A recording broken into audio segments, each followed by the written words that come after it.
Next question is from Darth Trader. How do investors reconcile how stocks, bonds, and real estate have all gone down while inflation has gone up? How rare is that in history? Pharma and energy have been somewhat of a safe haven, but there haven't really been many places to hide. Yeah, I mean, it's kind of like, we'll continue the analogy, right? It's kind of like the rebels trying to hide on that icy planet, and then Darth Vader and his gang finds them and bombs the heck out of them, and they have to run away again, right? There's no place to hide. Thank you all for joining us for this Q1 Market Outlook with our Executive Vice President and Chief Investment Officer, Brian Perry, CFP CFA. Brian, thank you so much for joining us today. 2022 was quite a year.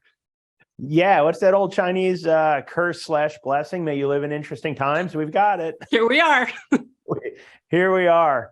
Yeah, and there's also, I mean, to stay on that same theme, there's a pretty common saying that crisis equals opportunity, and supposedly the Chinese symbol for crisis and opportunity is the same. I've heard it said, I used to trot that around during the global financial crisis in 2008-9, and eventually I read somewhere that it actually is not true. But it's pretty catchy, right? So we'll stick with it. And I don't know if last year was a crisis, but it was certainly a lot of volatility, a lot going on. And really the goal today is to deconstruct that a little bit, talk about what happened last year, and maybe more importantly, what may happen in the year ahead. And then probably most importantly, what do you do with all that information, right? Sounds like a plan. Yeah.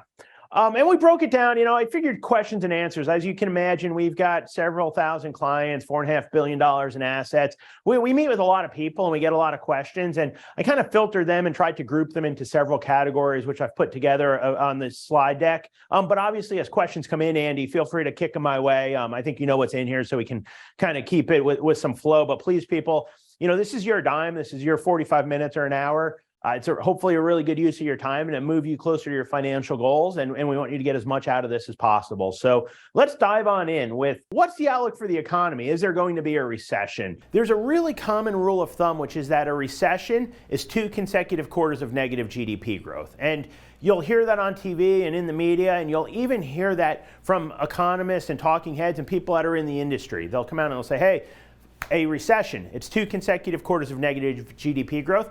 By that definition, we actually had a recession last year because in the first part of the year, we had 2 straight quarters of declining GDP growth, right? But here's the problem. As with a lot of rules of thumb, it ain't right?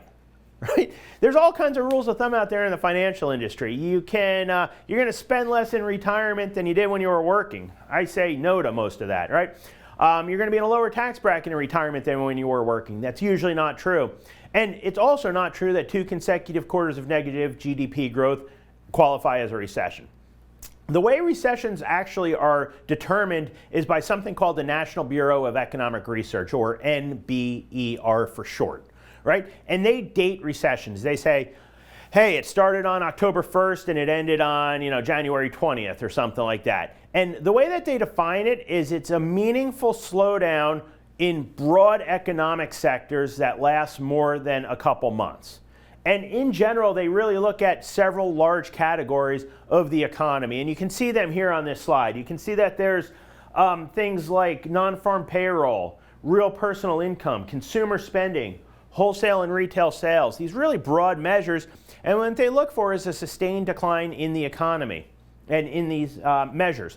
And what you see here is that in the last 6 months, there's one that's flat, one that's down, that's real wholesale and retail sales, and every other one is actually up. And so what this points to is that based on the official definition, the official determiners of a recession is that the economy has slowed in the last 6 months. These aren't really big numbers, but the economy has not entered into a recession. Now again, we'll see if the NBER comes out and names a recession at some point.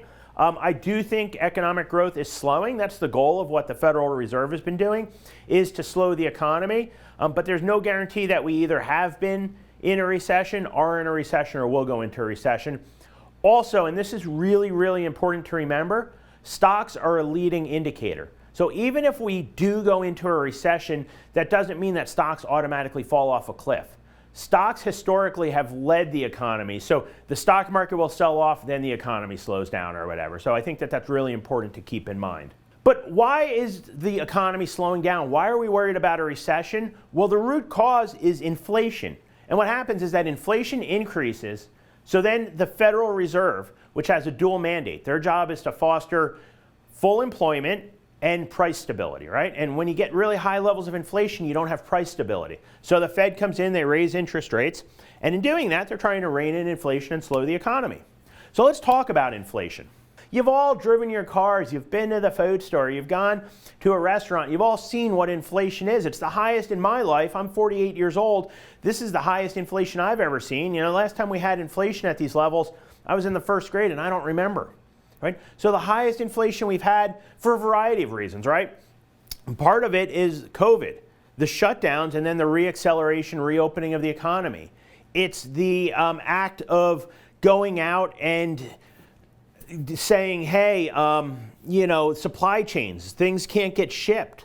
It's Russia invading Ukraine and what that did to energy prices and commodity prices more broadly, all contributing to very high inflation. And then it's the Federal Reserve, and I've talked about this in the past, saying that inflation is transitory and that it was going to pass. So even at the beginning of last year, the Fed was still stimulating the economy, even with very high levels of inflation, expecting that to pass. When it became clear that it wasn't going to, the Fed finally took action and tightened interest rates.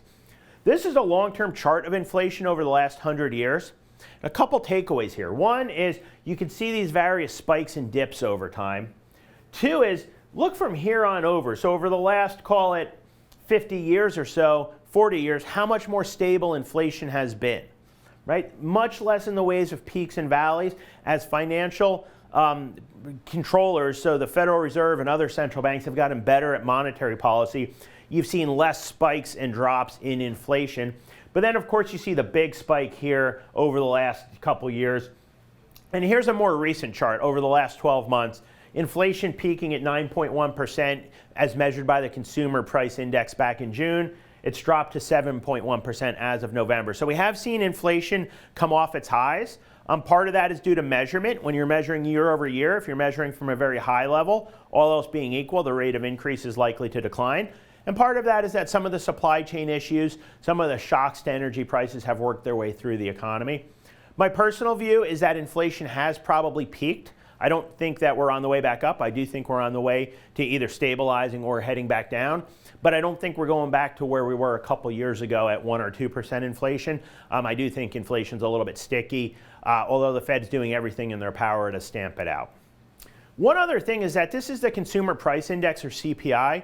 The Federal Reserve, their preferred measure of inflation is actually something a little more esoteric. It's called the PCE deflator, the Personal Consumption Expenditures deflator, and that's what they actually use to measure inflation. The numbers in that system or in that measure are a little bit different, but the story is the same of very high inflation. It's peaked, it's come down a little bit, but still at high levels. But just as an aside, that's what the Fed likes to look at. So then we get questions around different asset classes, right? And let's start with some of the traditional kind of quote-unquote inflation hedges, and then the non-traditional inflation hedges like crypto, right? And Bitcoin here as a proxy for crypto, the idea was a couple years ago, is cryptocurrency an inflation hedge, right? Well, I don't know what the long-term future holds, but I will say that we've got the highest inflation in a couple generations, and Bitcoin is down 70%, right? So if you're an inflation hedge, if you get generationally high inflation and then your asset falls 70%, you're probably not a real inflation hedge, right? Bitcoin has rallied a little bit from these lows of under 17,000. It's up at 21, 22,000. This isn't meant to bang on cryptocurrency or Bitcoin. I still do think that there's some value to the underlying blockchain and potentially to digital currencies as well. But obviously they're a really volatile asset class and clearly not a one-for-one hedge against higher inflation. And then the one that's been around for a long time is gold, right? Everybody, hey, I'm going to buy gold. I'm going to buy it for when the end of times come. I'm going to run to the mountains. I'm going to live on my gold, right? Have you ever tried to eat gold? It'll chip your tooth, right? They put it in your tooth to fill it. You can't eat it, right? If you have to run to the hills, bring canned goods. And then don't forget a can opener, right? But if the end of times come, gold, it's heavy, it isn't going to do much for you. Well, then what about inflation? Hey, inflation, buy gold. I was driving home the other day and had sports radio on AM or whatever, and they played a commercial, and it was some gold seller. They were selling gold bullion and coins and this and that. And at the end, they did that boilerplate, past performance is no guarantee of future returns. And the SEC or whoever regulates financial people makes you do that to protect you so that you don't show really high returns and say, hey, that's going to happen again and again. In this case, my thought was, Thank God past performance is no guarantee of future returns, because the past performance of gold has been awful, right? It's done almost nothing inflation adjusted over the last century.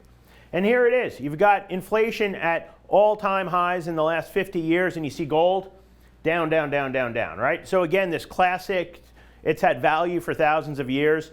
It's an inflation hedge. No, it ain't, right? In fact, in inflationary environments, gold may not be a good investment, because what often accompanies inflation is higher interest rates. One of the problems with gold is that you have to store it, physical gold. Well, the more you store it, the more you have to pay, and a lot of times you have to finance that, and the rents are higher.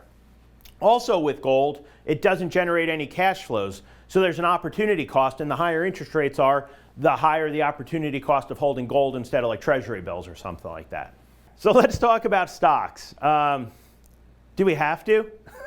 Maybe I'll just skip over this and go to bonds, except do I have to talk about bonds, right? It's hard to find anything that I can talk about that has good news from last year. But the good news is simply this. By way of preview, last year was not a good year for most investments. But as those values dropped, it presented maybe some opportunities for better long-term, to get to Andy's question, long-term returns going forward, right?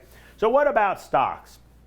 Well, here's the last 12 months. Keep in mind these numbers are as of January 4th when I built this slide.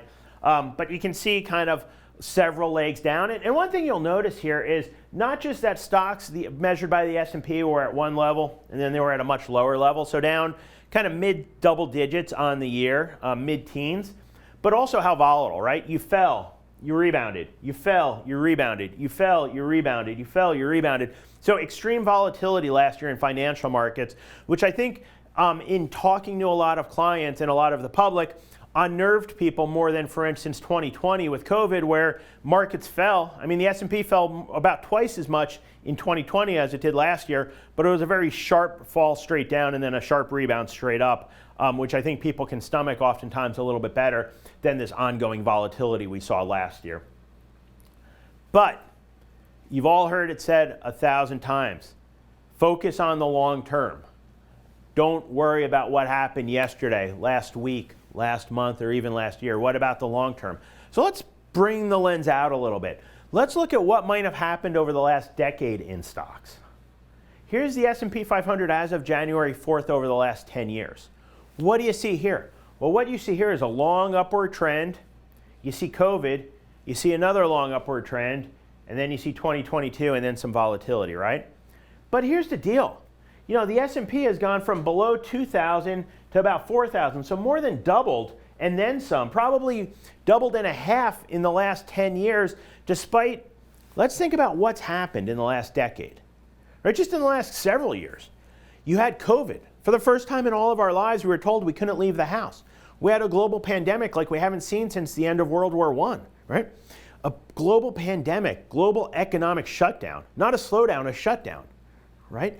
We've had insurrection in the Capitol. We had a really contentious election, and then we had Russia invade Ukraine, the first real land war in Europe since World War II, and then we had a really, really bad year for the stock market, and yet over the course of a decade, you're up about 2.5x, right? I think that points to how important it is sometimes to remove yourself from the day-to-day, right? Andy was talking about some of the things I've written, and one of them was titled "Ignore the Hype."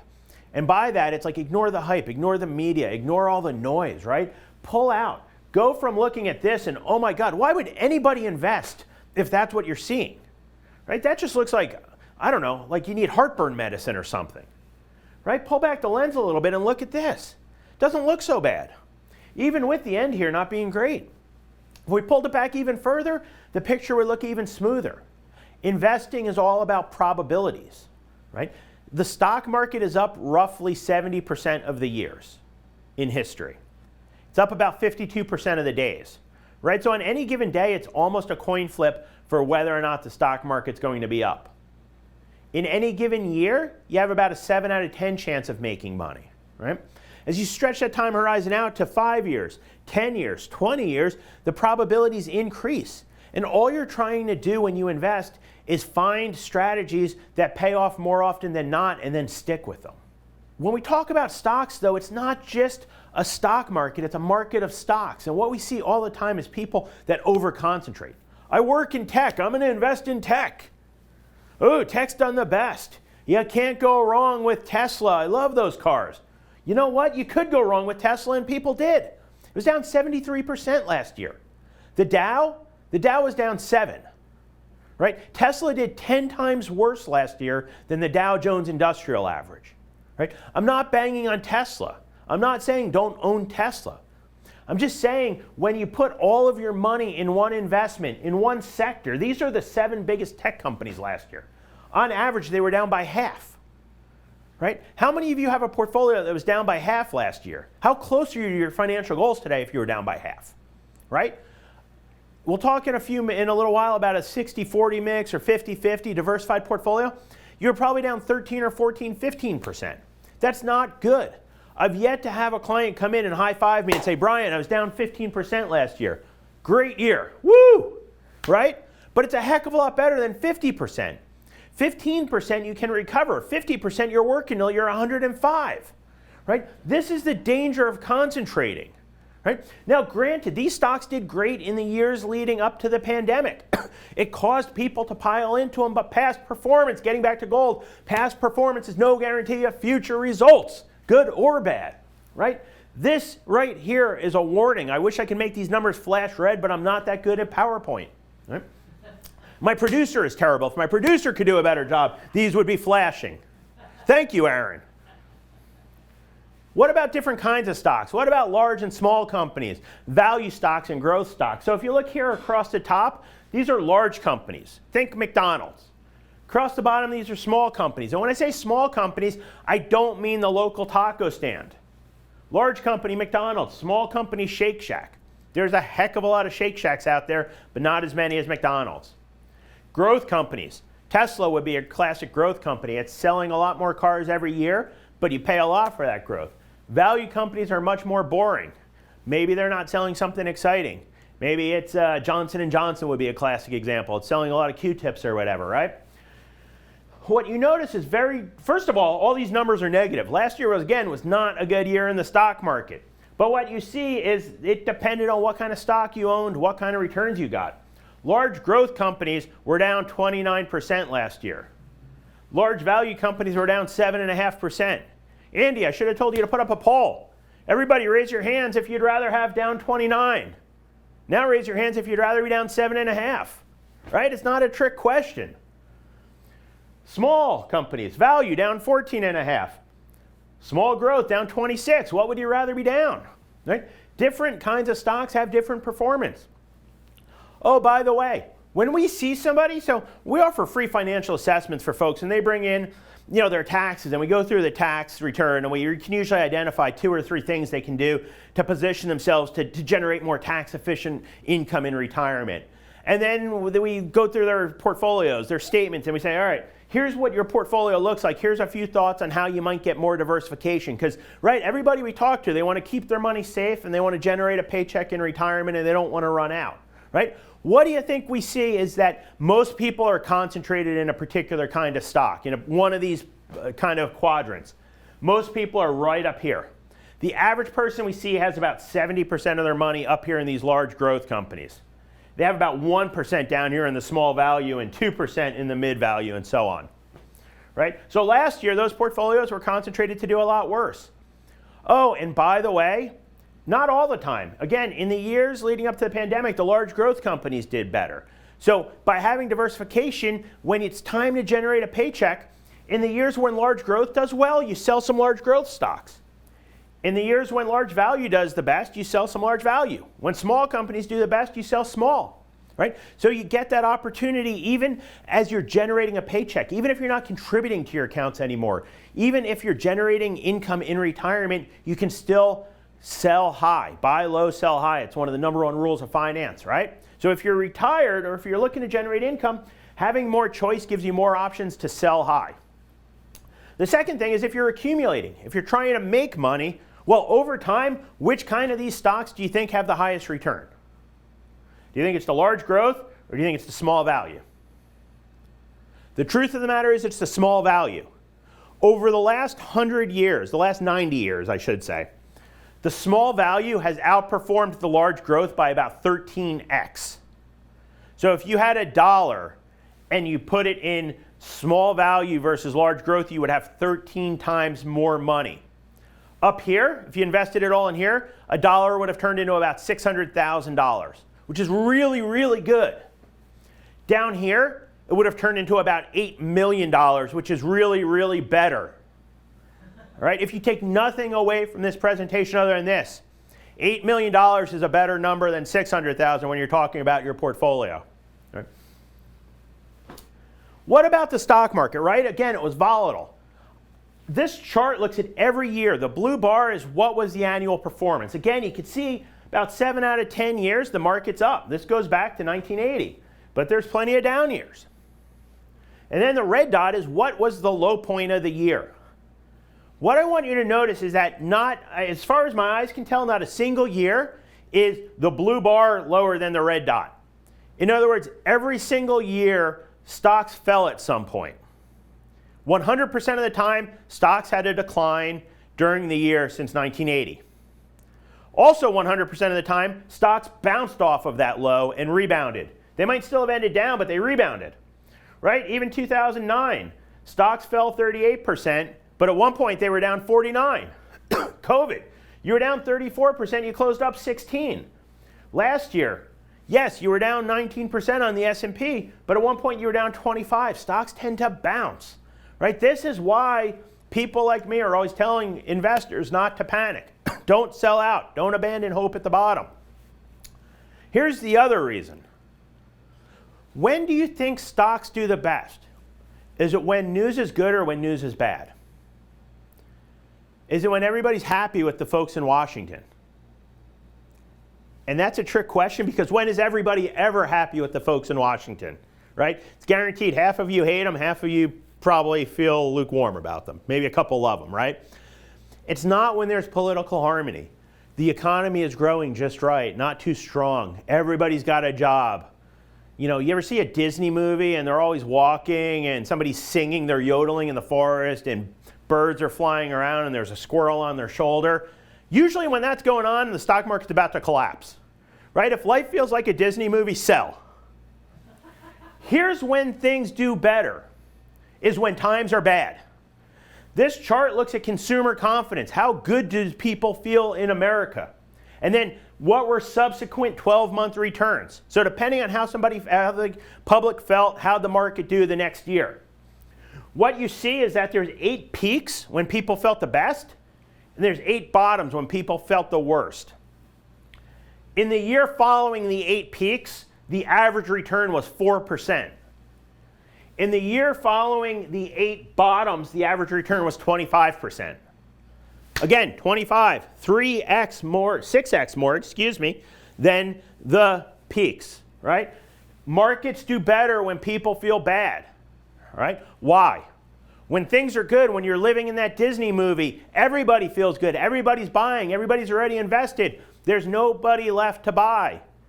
And markets don't care if news is good or bad.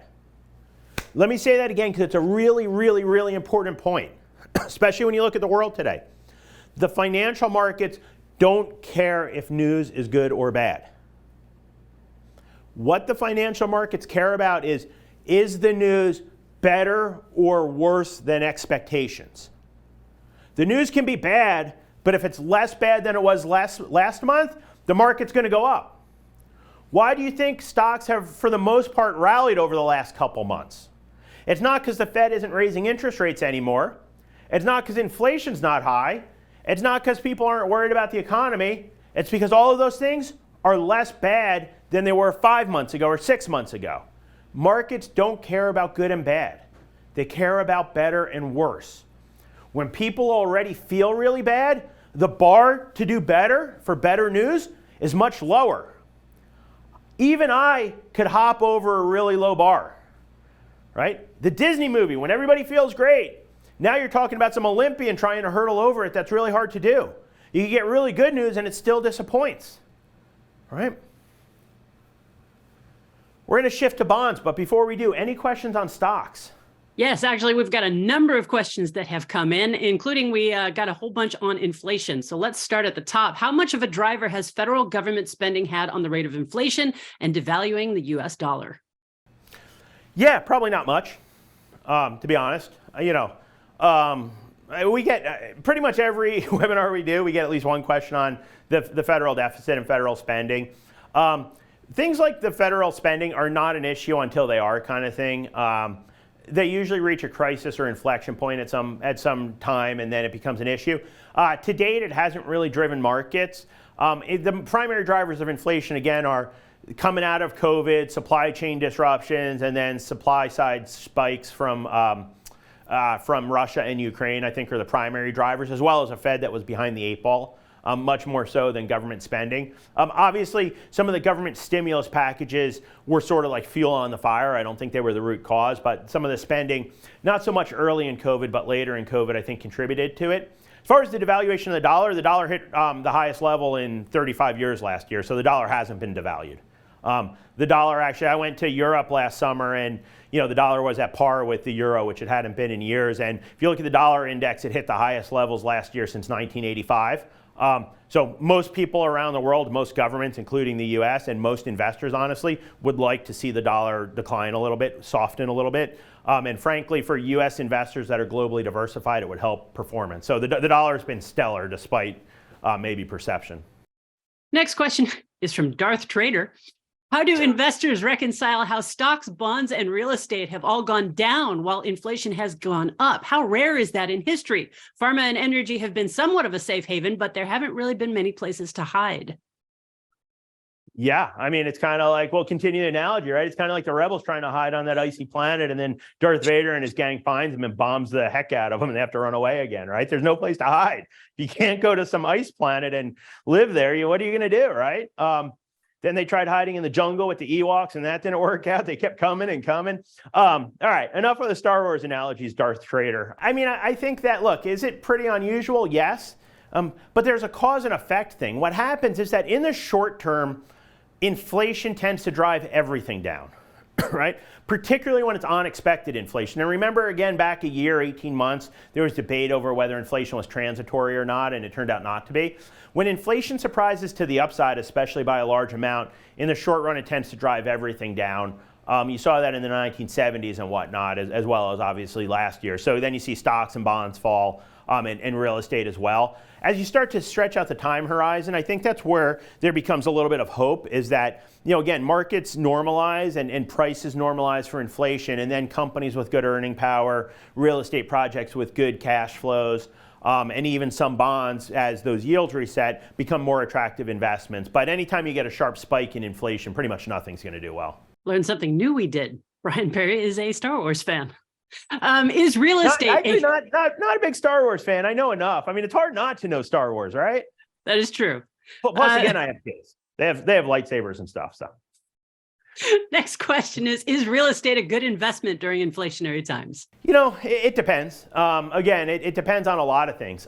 What is your goal, right? If your goal is to flip the property, maybe not, right? Because, I mean, look at what's going on with real estate right now is it's really tough to argue that prices are achievable, especially in the single family space for the average buyer, just with mortgage rates where they are and prices where they are. If you're looking at cash flow, it could be, assuming you've owned a good property in a good market where you have pricing power to raise rents. It can be a good inflation hedge. But again, I think it depends on what you're trying to accomplish. If you think inflation is going to stay high for a decade, then yeah, I think anything that generates cash flow that you can reset on a regular basis is probably as good of a hedge as you're going to find. All right, and our next question is, what's your take on international and emerging markets versus the U.S. market going forward? Yeah, really good question. I love international markets right now. We finally seen them, and this gets back to the question about the dollar too. International markets have underperformed the U.S. for a number of years, and these things go in really long cycles. The current cycle of U.S. outperformance is longer than most, and there's really two main factors. One is, if you look at the companies that have been driving markets, again, not last year, I already showed the performance of them, but in the years prior of financial markets has been the big tech companies, right? And the big tech companies are mostly concentrated in the U.S., and there's more of a weight in indexes in the U.S. to tech than international. So as tech outperformed, that drove the U.S. to do better than international markets. And then the dollar, despite perception, has actually been very strong over the last 5-7 years. And as it's been strong, that hurts the return for U.S.-based investors buying international stocks. As we've seen those trends reverse, as we've seen tech underperform, and as we've seen the dollar soften over the last 3 or 4 months, you've seen international returns pick up. I also think Europe's been helped out by a relatively warm winter where there's a lot of fears about their energy prices and what that'll do to the economy given Russia's invasion of Ukraine. Relatively warm prices have given them a bit of relatively warm weather's helped them out a little bit there. And then certainly in emerging markets, China reopening and moving away from their zero COVID policy has helped. I think the biggest factor is when you look at valuations, right? I mean, just let's take it as a given that there are great companies in the United States and abroad. Toyota, Nestle, Samsung, et cetera, foreign companies, right? But when you look at valuations, relatively speaking, they're much, much lower in foreign markets than they are in the US, which makes me quite optimistic. Again, I don't have a crystal ball as far as what's going to happen next month. But I would definitely, for most people, recommend a global allocation right now. I think that'll serve them well in the years to come. We have a challenge for you. Somebody says, Okay. is it valid to compare tech stocks over the last year while just previously comparing the S&P over 10 years? Like timeframes seems to be a better comparison. Thanks.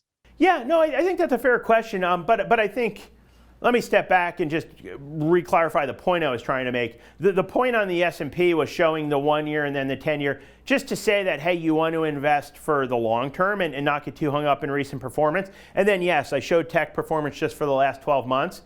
But the point I was really trying to make was not that you shouldn't own tech because it did bad last year.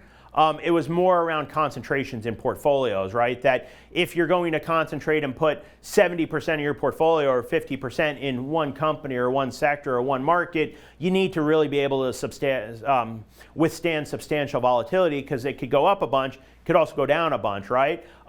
If you don't care, if you're 22 years old and you're just going to close your eyes, throw all your money in it, and no matter how much it falls, you're going to keep buying, and you have conviction, then so be it. A lot of people aren't in those circumstances, and if they see, a 50% decline in their portfolio, they might abandon ship. So the point wasn't that they haven't been good investments for the last decade, that they won't be good investments in the future. In another year, if this was 2009, I would have been showing that same chart, but I would have been showing banks, right? I would have been showing the performance of JP Morgan and Lehman Brothers and stuff. So it wasn't to single out tech. It was more to beware concentrating in an industry. But I do like the challenge. The next question actually refers back to something that you mentioned just a moment ago. What's the best way to invest in stocks? Single companies stabilizing or what? Yeah, the best way to invest in stocks depends. It's like kind of like asking me, what's the best way to redo your kitchen? What are you trying to accomplish, right? There's individual stocks, there's mutual funds, there's ETFs, there's direct indexing, separately managed accounts. Those are all vehicles, and at the end of the day, a vehicle is just a means to an end, so it really depends on what job. They all have their pros and cons. As far as what's the best way to invest, kind of like I pointed to, I think a couple things. One is we're believers that most people should be globally diversified most of the time. And again, getting back to some of the relative valuations, I would say certainly right now.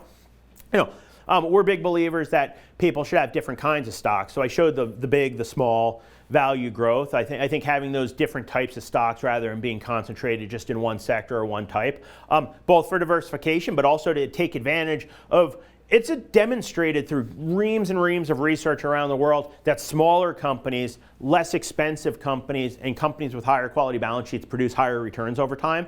And the research has won Nobel Prizes, and it's very, very compelling and thorough. So I want to tilt portfolios in that direction. But again, I don't want to jump in with both feet, just like I don't want to be all in tech. I want to have some sort of balance.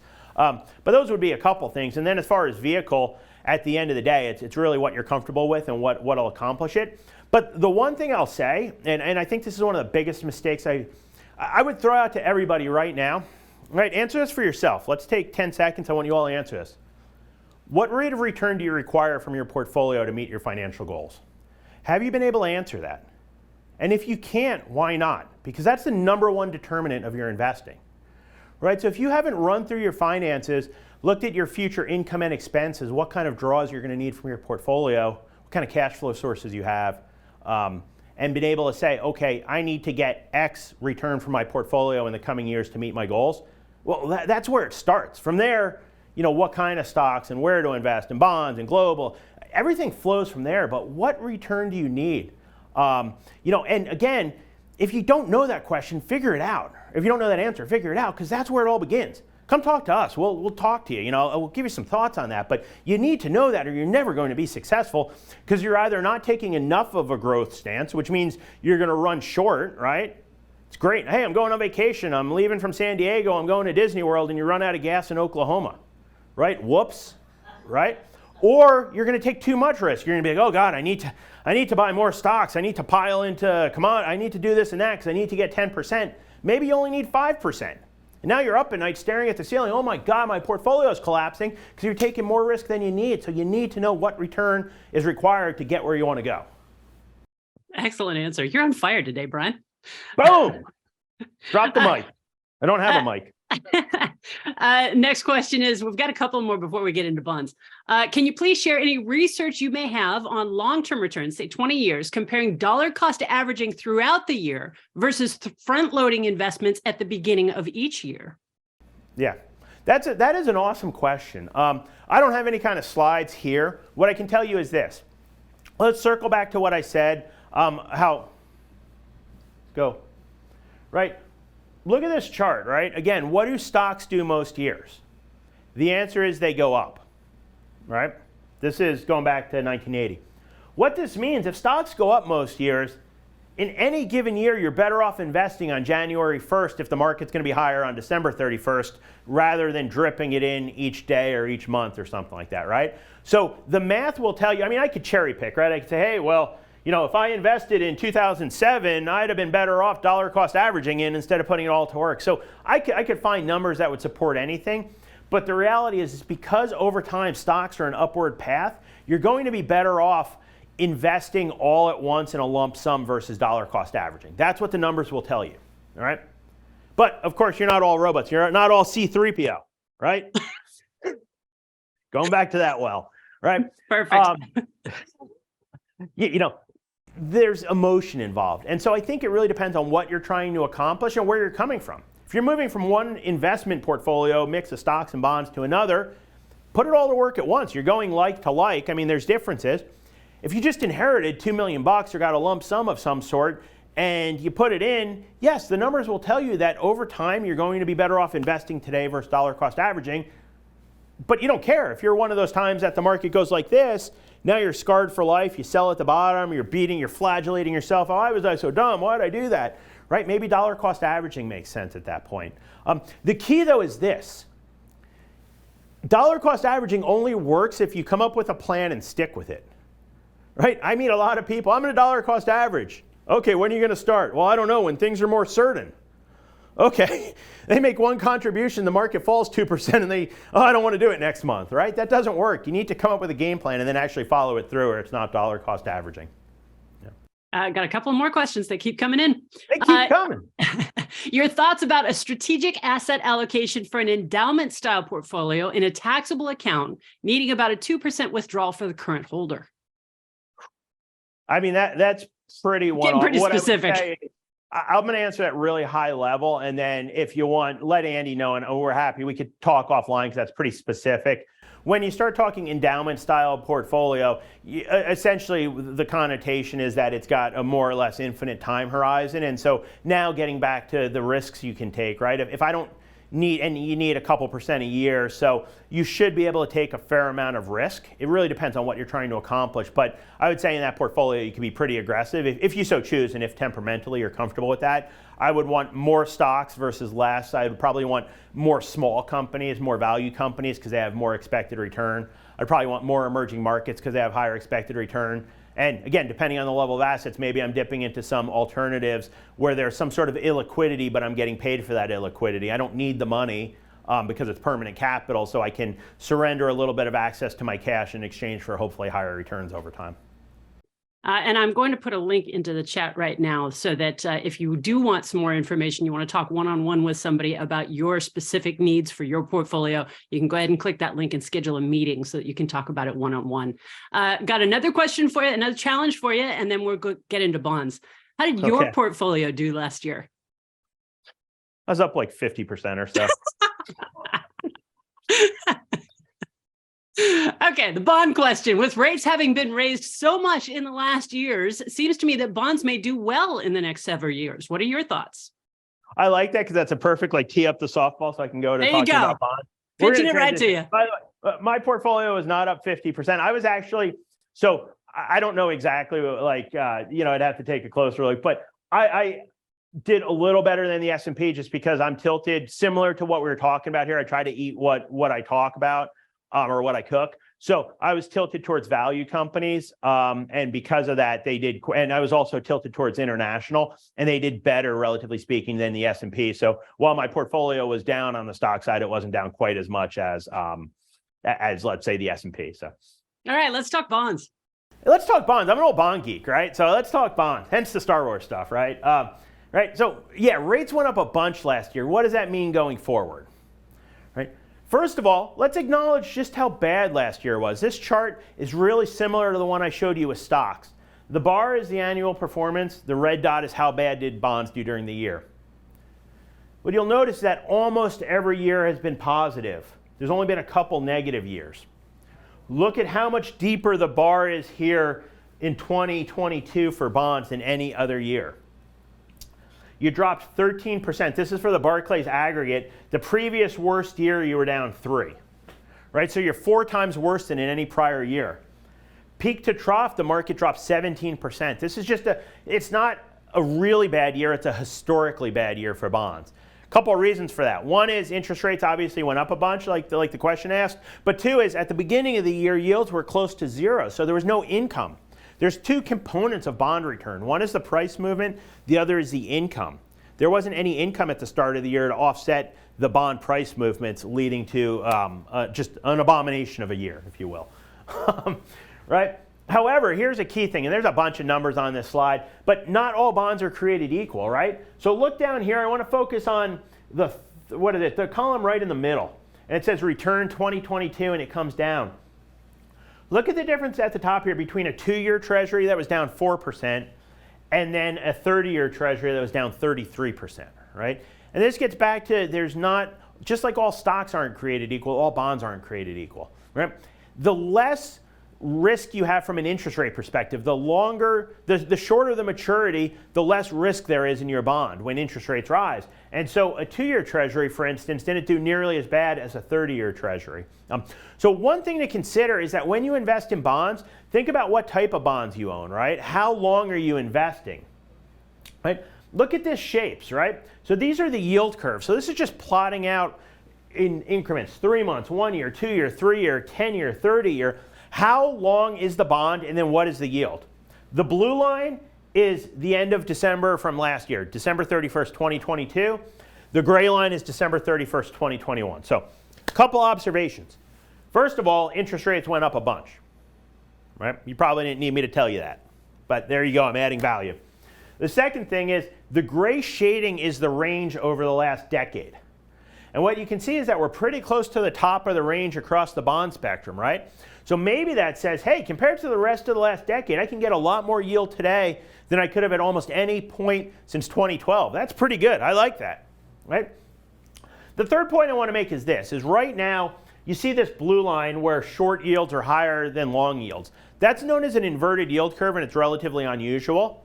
This shape at the bottom, this upside down fish hook, that's what's known as a normal yield curve. This condition exists probably 80% of the time. It's always fluctuating a little, but this is the most normal. Where is this line steepest, that gray line? It's steepest from, I don't know, from 7 years in, 10 years in, right? And what happens is that if I go from 2 to 3 years and the line is steep, I'm getting a lot of extra return. If I go from 20 years to 21 years and it's flat, I'm not getting a lot of extra return. What that means is you get more bang for your buck when the line is steepest. So most of the time you get the most bang for your buck in short and intermediate term bonds. You're also controlling the amount of interest rate risk you take in your portfolio. That's why we tend to suggest that people cluster their maturities in the short and intermediate term. When you get out longer here, you might get a little more yield, but you're not often getting compensated for that. There's a lot of built-in demand for these longer-term bonds as well from central banks, insurance companies, pension companies, which tends to suppress the yields. This is another way of looking at what I just talked about, which is the gray bar is the yield range over the last decade. The purple is the average over the last decade, and then the blue dot is where we are today. And we don't need to read every line, but what you see is that most of these, the blue dot's pretty close to the top of the bar. So again, most kinds of bonds, you're getting more return today than at almost any point in the last decade. I like bonds. I'll say it again. I like bonds, and I'm not ashamed to admit it. Right? I got to be careful. I say that, and people look at me dirty, but I like bonds. My name is Brian, and I like bonds. Right? You can get more yield for your bonds today than you can at almost any time in the last decade. You can get 3, 4, 5%. Last year was a painful one in the bond market, but for people that want income from their portfolios, it was nirvana. Think about the environment you lived in for the last decade where there was no income from the bonds. It's really hard to meet your return goals when the bonds are getting 0. Now you can get some sort of return, right? That's a good thing. This chart bears that out. All kinds of numbers on here, right? These are different kinds of portfolios: ultra short, short, intermediate, etc.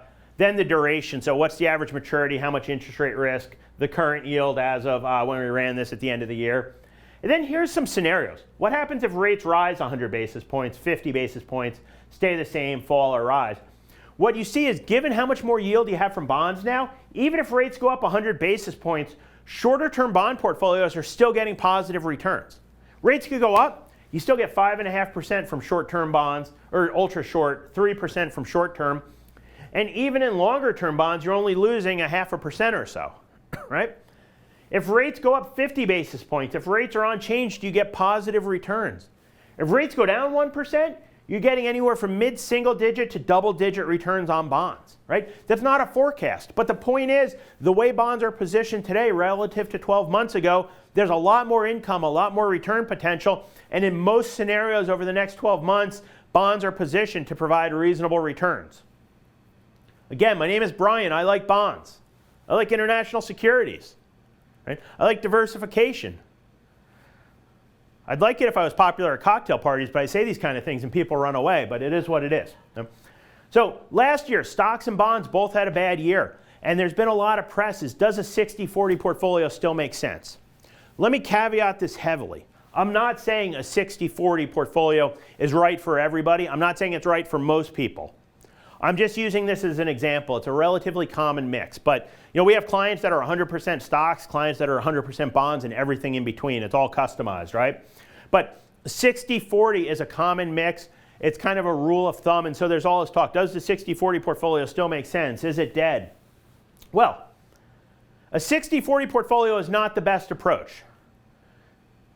But before I get to something, look at this chart. So you get 2008 out to 2022, and then every year you have different asset classes stacked ranked from best performer to worst performer. Let me pause and ask what the pattern is. Right? Answer that for yourselves, right? Obviously we're remote here, but what pattern is coming through on that chart? And if you see a pattern, by the way, like if you're wondering, if you're actually seeing a pattern, like, maybe that time you went to Woodstock wasn't such a great idea because there's no pattern on here. All right? Just because something did good one year doesn't mean it's going to do good the next year. Just because something did bad one year doesn't mean it's going to do great the next year. Sometimes, like with real estate, well, let's see an example here. Let's see, real estate in 2021 was the best. In 2022, it was the worst. Ooh. But in 2014, real estate was the best, and in 2015, it was the best again. There's no pattern, right? So the single best way to invest is to have a crystal ball. If you can predict what's going to do the best each year, you pile into it. If you can predict what's going to do the worst each year, you abandon it, right? But if you don't have a crystal, first of all, if you have a crystal ball, why are you watching my webinar? Right? Ask yourself that. If you have a crystal ball and you can perfectly predict what the market's going to do, why are you wasting your time watching me right now, right? So I'm going to assume that none of you out there have a webinar. There's 104 people on this thing. I'm going to assume none of you have a crystal ball. So then what do? Well, look at the white chart with the white blocks with the line. That's an asset allocation portfolio. That's a mix of investments, right? So if you have a mix of all these things, what you notice is you're never at the top. Bummer. But you're also never at the bottom, right? Most people, what I found is if they're trying to get to or through retirement, yeah, it's nice to be at the top, but they don't need to be. The problem is what they don't want to be. What they cannot afford to be is at the bottom. So if you can eliminate the bottom, what did I do here? Breaking stuff. If you can eliminate the bottom, you may not be at the top, but that's okay. The fat middle will get you where you want to go. That's why we recommend mixing different asset classes. Right? As far as the 60-40, there's a whole lot going on in this chart, but this is the performance of a 60-40 portfolio over the last 70 years. What I see here is that most years that portfolio was up. Last year it was down 16%. Some other years it was down. Remember what I said earlier about investing being about probabilities. Find something that works and stick to it. Right? If I have something, I don't know, you can count this, but how many up bars are there and how many down bars, right? If I get something that works most of the time, that's pretty darn good. Right? So, to me, this, where I don't have a perfect crystal ball, but I know that some sort of asset allocation gets me the fat middle. And then this, which tells me that here's just a random 60-40 mix. This could be 50-50, 40-60, 70-30, whatever. The point being, a diversified portfolio more years than not is up. Well, those two things tell me that I don't know exactly what the future holds, but some sort of diversified portfolio designed, here's the key, designed to get me the rate of return I need to meet my financial goals. And again, you should know that number, right? What return do you need is going to be a good strategy going forward. Let me end on one more slide here, and then we'll take some more questions, is what's going to happen with my taxes. So we're really focused here at Pure Financial on taxes. Obviously investments, that's what I'm talking about today. We're also extremely focused on taxes, right? And we had a big piece of tax legislation come out recently, the end of last year, called the Secure 2.0 Act, right? I'm going to touch on it really briefly. Like Andy said, we have a white paper on it. If you want information on any of this stuff, like we usually charge several $100s an hour to meet with people, right? Our time is valuable, but we also like to help people. And so if you want, having attended this webinar, to meet with one of my colleagues for free, let Andy know. We offer up free assessments where we'll go through your tax return. We'll identify some areas of opportunity to lower your taxes today. We'll look for chances to reduce your taxation of your retirement income down the road. We'll take a snapshot of your statements. Again, we'll look at your portfolio, make sure you're not over-concentrated somewhere you shouldn't be, make sure you've got some weightings towards areas you should be concentrated in, right? We can take a look at your future cash flow if you're thinking Social Security or whatever, give you thoughts on that. Again, there's no obligation to that, no cost. Usually we charge several $100s an hour, but since you attended this webinar, we want to help you be successful. We'll meet with you. Fill out the form that Andy's going to post. We'll meet with you. We'll run through your finances with you, give you some thoughts on what you're trying to accomplish, where you want to go. Real high level on taxes, the Secure Act 2.0. Here's a couple highlights. This is another thing we can dive into you in that free assessment, is some of the impacts some of these things might have on you. One is that you can now take federal disaster distributions from your retirement plan, and rather than having it count as taxable income in a given year, you can either pay it back over the course of 3 years with no taxes or stretch the tax over 3 years. It's similar to the old coronavirus distributions that they let you do. Oh, and by the way, given all the rain in Southern California, much of California, or in California across the board, much of California qualifies for this at this point.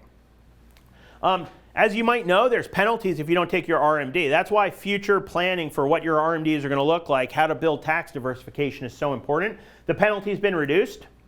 And starting in 2023, so starting this year, if you were born in the 1950s, your RMD age increased to 73. A couple years ago, it was 70 and a half. It went to 72. Now it's 73. If you're born in 1960 or later, it's now 75.